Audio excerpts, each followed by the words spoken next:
So we could say that getting lean is pretty simple. You have calories in, calories out, you get in a calorie deficit, you eat enough protein, you exercise more, you sleep better, and you ultimately reach your goal. But the problem here is that simple doesn't mean easy. Even the simplest things in life can be very difficult to do consistently over long periods of time. And in this video, I'm gonna share with you 3 early signs that your plan to get to 15% body fat and below is likely to fail. And if you recognize that you're making any one of these mistakes, I highly urge that you fix them as soon as possible so you can get yourself on the right track. So without any further ado, let's dive into the first early sign, which is that you are eyeballing the majority of your food intake. I hear this one all the time. Mario, I'm eating 1,700 calories per day for a month already, and I'm not losing any weight. My typical reply to that is, well, are you tracking your food intake?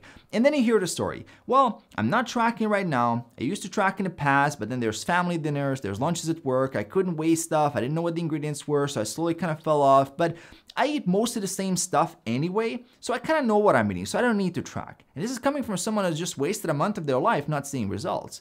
So bottom line is they really don't know what they're actually putting in their body. And look, I get it. Weighing your food and logging into an app and doing that for the whole day and then day after day can definitely be uncomfortable and actually quite annoying. It feels like a burden on top of an already busy day. And if you've never done it in the past, of course, it's going to be even worse in the beginning because it's a completely new skill set. And you might already see that this is not something you want to do long term, so it doesn't feel as sustainable. But here's the thing. If you've already done the basic things, you've cleaned up the diet, you removed the junk food from your environment, you're not spending calories on sodas, you're trying to be mindful of your protein intake, you're trying to eat more vegetables, salads, whole foods, and all that stuff, and you're still not losing weight and you feel like you're stuck, well, you're clearly eating more calories than you think you are. And based on research, we know that it can be up to 50% more. So if you feel like you're eating 1,600 calories, you could be eating all the way up to 2,400 calories, which is a massive difference. And I'm not saying here that you should track every single gram of your food intake for the rest of your life.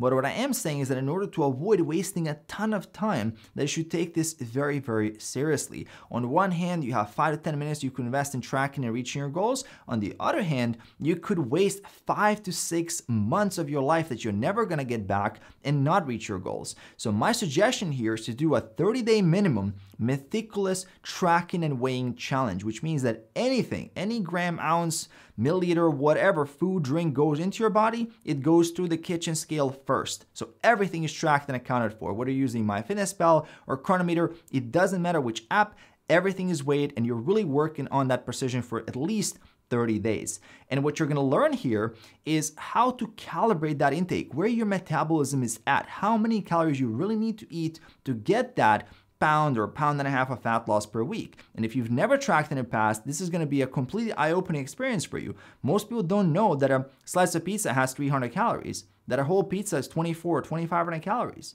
that just a handful of nuts is 150, 200 calories, which all easily adds up. And what I've noticed over the years that people that do this meticulous tracking challenge after I tell them, they actually really appreciate the level of certainty this gives you, the control this gives you over your diet, and they maintain that habit even afterwards because they realize that the return on investment is massive and it only takes 5 minutes a day. So if you're currently feeling a little bit stuck, you're not sure what to do the meticulous tracking challenge, and I guarantee you, you're not going to regret it. Now, moving on to the second early sign, which is focusing way too much on goals. Look, there's a tremendous amount of value in setting the right goals. You have the direction, you have a timeline, you can formulate a plan, but once the big goal is set and the plan is in motion, it really all boils down to consistency with the process, getting better at the process, and then making smart adjustments over time. I see too many people who are completely obsessed with how long it's going to take them to reach their goals. Their entire journey is this emotional roller coaster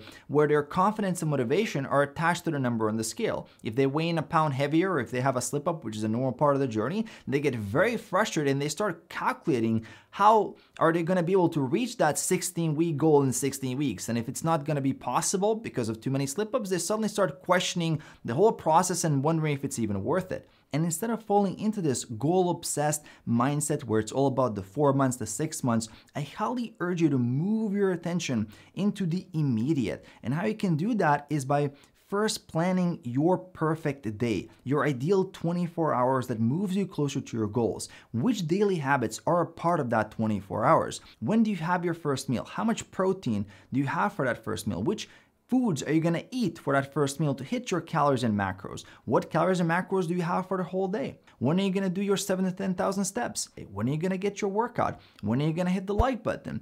When are you going to go to bed so you can get enough sleep in that day? And then fit the other hobbies, career goals, and relationship goals in there. And then all you really need to do is replicate that day as closely as possible in real life. And then be consistent with that day and then improve that day over time. Let me put it this way. Show me someone's 24 hours, a standard day in their life, and I'm going to tell you which results they're going to get. I don't need to know about their goals. I don't need to know about their ambitions. All I need to do is quickly look at their habits, and that's going to tell me everything. So your 6-month goal is nothing more than just a combination of what you do across the 182 days leading up to it.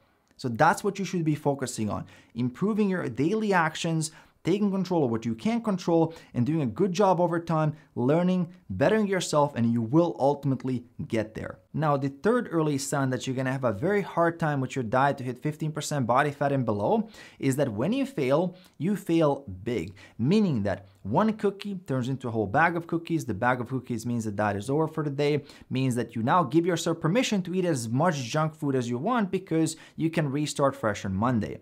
And this all or nothing perfectionist thinking destroys consistency like nothing else. I mean, any little slip up can turn into this chain reaction that destroys a week or even 2 weeks of progress.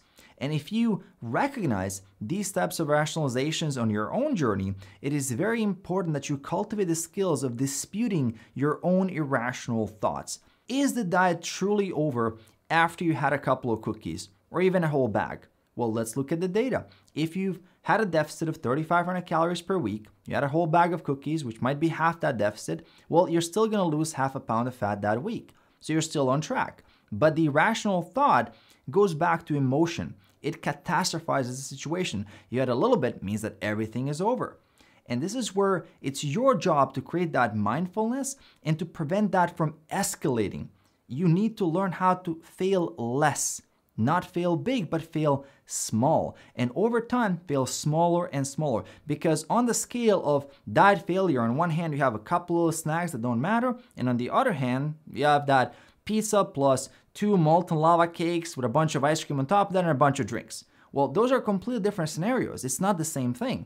And instead of seeing this journey as a flip of a switch where you're going to go from inconsistent to perfect, it's really a gradual process of changing your eating habits over time through working on them, through practicing them, to learning from your mistakes, focusing on consistency over perfection. Also, what's going to help you with that is making sure you hit that subscribe button below, enable notifications by hitting the bell icon. If you want to work with me, details for coaching on the description. Also going to leave another video here for you at the end that's going to help you a ton. Check out that video, and I'm going to see you right there.